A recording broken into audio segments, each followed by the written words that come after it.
Desde el inicio me propusieron que hiciera un seminario sobre la violencia y bueno, pues la verdad es que, híjole, creo que se pueden decir, a la vez que se pueden decir muchas cosas sobre la violencia y hay un repertorio muy amplio de autores y no necesariamente yo soy el más experto en, ni mucho menos. De todas maneras, me parece que hay algunos textos por ahí que a lo mejor nos pueden servir de ruta.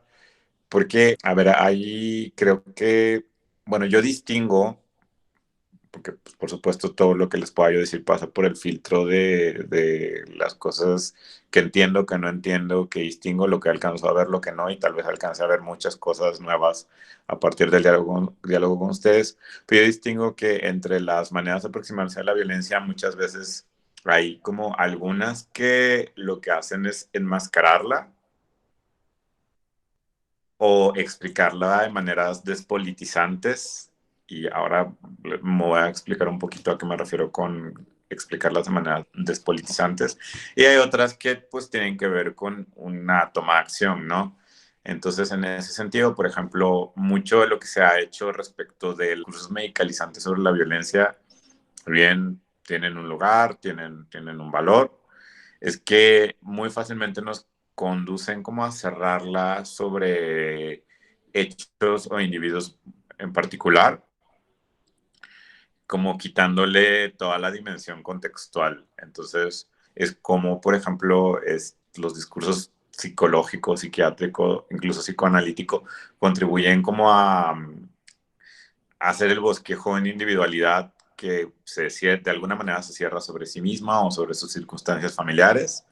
Es muy recurrente que cuando alguien, por ejemplo, mata a una mujer o mata o viola o hace algo así, se tiende a pensar, ah, bueno, es que es un individuo enfermo y entonces de alguna manera es una anormalidad en la sociedad y eso permite incluso ocultar a veces procesos contextuales más amplios, dinámicas más amplias que pues favorecen que esas violencias pues acontezcan, ¿no? Entonces hay ese tipo de discursos y hay otros que más bien como que justo sobre lo que van es sobre lo social y entonces que tratan de mostrar cómo ciertas dinámicas, ciertas estructuras, cierta forma de organización social, económica, etcétera, pues favorece, fomenta, incluso perpetúa formas de dominación, de violencia, incluso ejercicios de eliminación de grupos y poblaciones.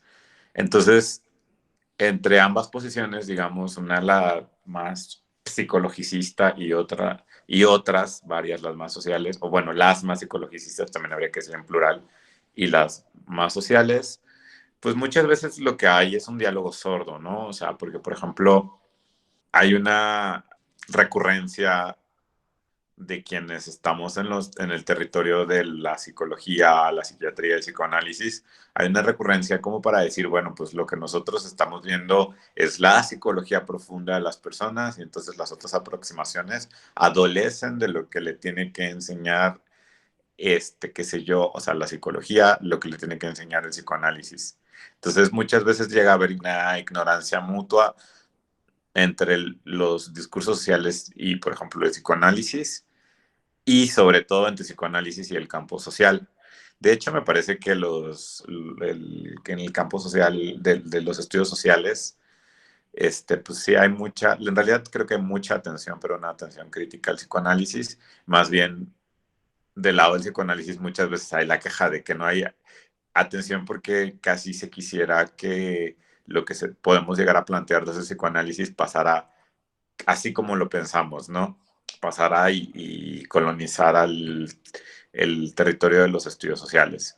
Entonces, mi intención con este seminario, en la que vamos a revisar una serie de autores, lo que me interesa con estos autores no es como mostrar sistemáticamente todo el pensamiento de varias autoras, principalmente autoras que han problematizado la violencia y que pues, están acá en este otro territorio que es el de los estudios sociales, sino que me parece que justamente, y lo ponía en el pequeño argumento que les hice llegar hace un par de días, me parece que de inicio para poder participar del debate social sobre la violencia, pues primero tenemos que tener cierta advertencia de qué se está diciendo allá del otro lado de la frontera de psicoanálisis-landia, ¿no? Entonces, que digo que es que a veces precisamente también Freud, Lacan, otros autores psicoanalíticos, pues son muy demandantes y a veces como que no leemos otras cosas, no escuchamos otras cosas, pero eso a veces nos conduce a una cierta sordera que nos dificulta el diálogo con otras disciplinas. Entonces, lo que yo quisiera con el seminario que iniciamos el día de hoy es proponerles un pequeño recorrido que se puede ir modificando a lo largo de las 8 sesiones y en el cual vamos a revisar algunos conceptos, fundamentalmente unos cuantos conceptos claves y algunos textos claves de algunas autoras y un par de autores. Les decía, sin ánimo de que eso parezca como que ya revisamos todo Sayak, Valencia, toda Butler, todo Preciado, todo Foucault ni nada, por supuesto, sino son solo probaditas, un poquito como para que en tanto doctorantes tengamos elementos para que si estamos trabajando algo relacionado con la violencia podamos como meternos en ese diálogo y a lo mejor antes de apresurarnos a decir algo tipo desde la violencia, desde el psicoanálisis tal cosa, podamos más bien como saber de qué está hablando la gente, entender ese vocabulario de los estudios contemporáneos y las problematizaciones contemporáneas de la violencia. Y bueno, tal vez en un segundo momento ya esa es tarea, que esa es una de las cosas fabulosas del doctorado. O sea, finalmente los seminarios de un doctorado y no te buscan explicar todo, sino darte elementos justo para que tú como doctorante puedas hacer tu propio trabajo, ¿no? Hacer esas conexiones, ese hilvanado entre conceptos, profundizar cosas. Entonces, pues justo lo que yo quisiera, les reitero, es dar ese panorama de autoras y autores.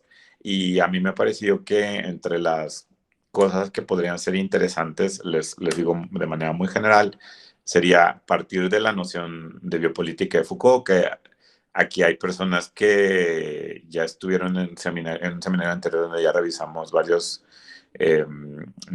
capítulos o varias sesiones del curso de Foucault, Hay que defender a la sociedad.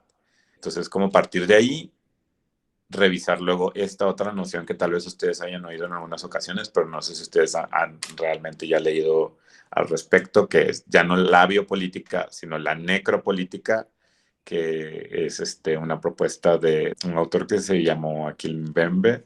Luego es revisar tal vez un poquito de lo que dice Sayak Valencia sobre el capitalismo gore, el narco, sobre estas formas psicológicas, pero psicológicas pensadas desde lo social, de ejercicio de la violencia contemporánea, revisar un poquito de Paul Preciado, también lo que él ha llegado a decir sobre cómo ha ido cambiando el régimen de administración de la vida de los cuerpos hasta el mundo contemporáneo, en el cual él habla de que estaríamos ya en un régimen, él llama fármaco pornográfico, porque que digo, una convergencia ahí con Sayak es por la importancia que tienen las sustancias en las experiencias que las personas tienen de sus cuerpos.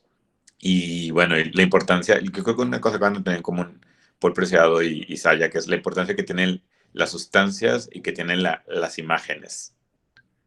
Y finalmente me gustaría pues revisar con ustedes algo de lo que Butler ha trabajado respecto del duelo, de la importancia del duelo, pero ya he pensado el duelo no en la forma clásica de Freud del trabajo de duelo, que también es una idea que bueno, seguro hablaremos un poco más al respecto, que ya ha sido bastante cuestionada la idea de un trabajo del duelo. Y estoy pensando particularmente en Jana Lush y su texto Erótica del duelo en los tiempos de la muerte seca. Pero bueno, entonces lo que dice Butler sobre el duelo y lo que dice ella sobre la resistencia. Y vamos a terminar con un texto muy bonito donde Butler habla de la responsabilidad que tenemos las personas que estamos en la academia. Como en esto que ella llama la resistencia, darle consistencia en el discurso, pero eventualmente en las acciones a otros mundos, otros escenarios, otras configuraciones posibles menos mortíferas, pues quienes estamos en la academia tenemos una responsabilidad. Entonces me gustaría que pudiéramos después de este recorrido llegar a esto que nos plantea Judith Butler en su libro que se llama Sin Miedo. Su subtítulo es Formas de Resistencia a las Violencias de Hoy. Entonces, bueno, pues este sería el planteamiento general. Antes de ir muy rápidamente con Foucault,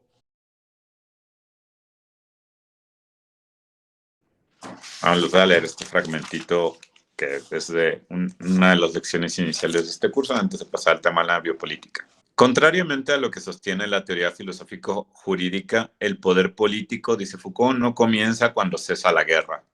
La organización, la estructura jurídica del poder, de los estados, de las monarquías, de las sociedades, no se inicia cuando cese el fragor de las armas. La guerra no está conjurada. Porque está hablando justamente esta idea de cómo el nacimiento de los estados-nación y todo es como ya este tiempo de paz justo que supera el salvajismo de la guerra, ¿no? Dice, la guerra no está conjurada. En un primer momento, desde luego, la guerra presidió el nacimiento de los estados. El derecho, la paz, las leyes nacieron en la sangre y el fragor de las batallas. Pero con ello no hay que entender batallas ideales, rivalidades como las que imaginan los filósofos o los juristas. No se trata de una especie de salvajismo teórico. La ley, y acuérdense que en el derecho existe esta noción de derecho natural, la ley no nace de la naturaleza junto a los manantiales que frecuentan los primeros pastores. La ley nace de batallas reales, de las victorias, las masacres, las conquistas que tienen su fecha y sus héroes de horror. La ley nace de las ciudades incendiadas, de las tierras devastadas. Surge con los famosos inocentes que agonizan mientras nace el día. Pero eso no quiere decir que la sociedad, la ley y el Estado sean como el armisticio de esas guerras o la sanción definitiva de las victorias. La ley no es pacificación, puesto que debajo de ella la guerra continúa causando estragos en todos los mecanismos de poder, aún los más regulares. La guerra es el motor de las instituciones y el orden. La paz hace sordamente la guerra hasta en el más mínimo de sus engranajes. Fíjense esta frase, la paz hace la guerra hasta en el más mínimo de sus engranajes. En otras palabras, hay que descifrar la guerra debajo de la paz, aquella que es la cifra misma de esta. Así pues, estamos en guerra unos contra otros. Un frente de batalla atraviesa toda la sociedad continua y permanentemente y sitúa a cada uno en un campo o en el otro. No hay sujeto neutral, siempre se es forzosamente el adversario de alguien. Entonces, de esto va el curso de hay que defender a la sociedad. Siempre se es el adversario de alguien, lo cual implica que yo mismo, al estar profiriendo este discurso, estoy tomando una posición en esa batalla que de suyo es lo social, en esa guerra que de suyo es lo social. El propio Foucault, al inicio del curso, habla de que él no es un intelectual neutral, habla, por ejemplo, de los discursos, él no usa la expresión reprimido, pero de los discursos subordinados y de cómo el trabajo de genealogía que él hace, pues tiene la función de hacer aparecer estos discursos que vienen a romper la unidad aparentemente de lo que ya, de lo que ya es algo sólido, pacífico, regularizado, normal, el discurso de la locura que viene como a perturbar el discurso de la salud mental, el discurso de los niños que viene a perturbar los dispositivos pedagógicos, el discurso de los enfermos que viene a perturbar la unidad del discurso de la salud, etcétera, ¿no? El discurso, uno podría pensar en sus propios campos de trabajo, o sea, como el discurso de los pacientes incluso en el campo psicoanalítico, vienen muchas veces a hacer trizas las unidades teóricas que pues, compartimos con mucha felicidad en nuestros simposios, congresos, publicaciones en los cuales pues creemos que todo es muy redondito, ¿no? De eso va el curso de Defender la Sociedad. Bueno, está enumerando funciones del racismo y dice, el racismo tendrá su segunda función. Su papel consistirá en permitir establecer una relación positiva, por decirlo así, del tipo, cuanto más mates, más harás morir, o cuanto más dejes morir, por eso mismo vivirás. Yo diría que después de todo, ni el racismo ni el Estado moderno inventaron esta relación. Si quieres vivir, es preciso que hagas morir, es preciso que puedas matar. Es la relación bélica. Para vivir es sin duda ineludible que masacres a tus enemigos. Pero el racismo justamente pone en funcionamiento, en juego esta relación de tipo guerrero. Si quieres vivir, es preciso que el otro muera, de una manera que es completamente novedosa y decididamente compatible con el ejercicio del biopoder. Por una parte, en efecto, el racismo permitiría establecer entre mi vida y la muerte del otro una relación que no es militar y guerrera de enfrentamiento, sino de tipo biológico. Cuando más tiendan a desaparecer las especies inferiores, mayor cantidad de individuos anormales serán eliminados, menos degenerados habrá con respecto a la especie, y yo, no como individuo, sino como especie, más viviré, más fuerte y vigoroso seré, y más podré proliferar. La muerte del otro no es simplemente mi vida, considerada como mi seguridad personal.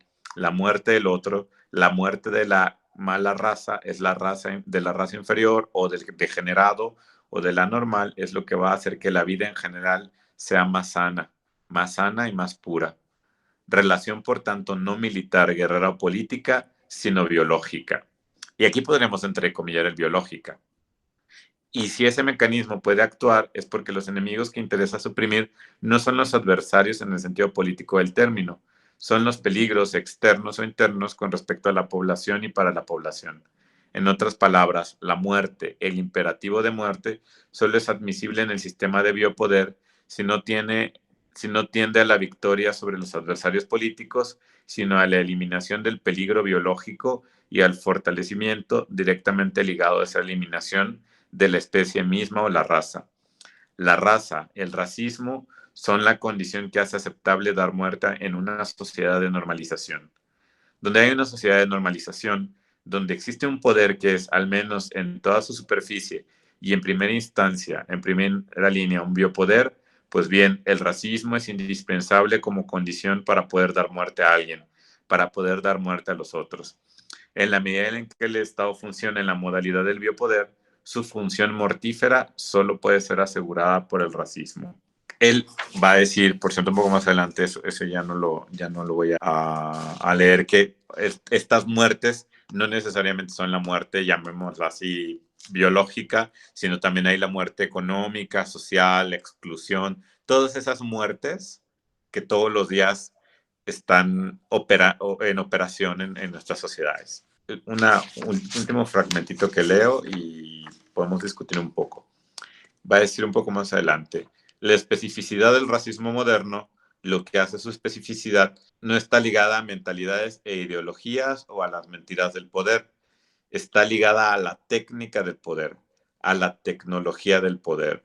Está ligada al hecho de que lo más lejos posible de la guerra de razas y de esa inteligibilidad de la historia, nos sitúa en un mecanismo que permite el ejercicio del biopoder. Por lo tanto, el racismo está ligado al funcionamiento de un Estado obligado a servirse de la raza, de la eliminación de las razas y de la purificación de las razas para ejercer su poder soberano. La yuxtaposición, o mejor, el funcionamiento a través del poder, del viejo poder soberano de derecho de muerte, implica el funcionamiento, la introducción y la activación del racismo. Y creo que este se arraiga efectivamente ahí. Entonces, un poquito más adelante va a decir que en ese sentido los estados como el estado nazi son estados racistas, estados homicidas, pero por lo mismo también estados suicidas, porque lo que hacen es permitir y en algún punto fomentar la muerte de sus propios ciudadanos, que es justamente hasta el día de hoy, tal vez, uno de los reclamos recurrentes que tenemos respecto al Estado, a quienes deja morir, qué vidas no permiten ni siquiera llorar o preferiría que no se lloraran, ¿no? Entonces, justamente la resistencia a eso está, bueno, no sé, está como pregunta abierta, ¿no? O sea, ¿cómo le hacemos para salir de esos mecanismos de discriminación que hacen que ciertos cuerpos, que ciertas vidas, que particularmente pensado en cuanto a la dimensión, digamos, de la degeneración, en cómo pensamos a otros como degenerados, cómo hacemos para desactivar ese mecanismo? Porque más allá de la teoría, de las ideologías, de las intenciones, los estados seguirían funcionando a partir de la lógica del racismo, incluso aunque justo les espeluzne darse cuenta que lo están haciendo. Entonces, bueno, esa sería una primera aproximación a la idea de biopolítica de la que va a derivarse la de necropolítica, que es la que vamos a leer con más detalle la siguiente ocasión.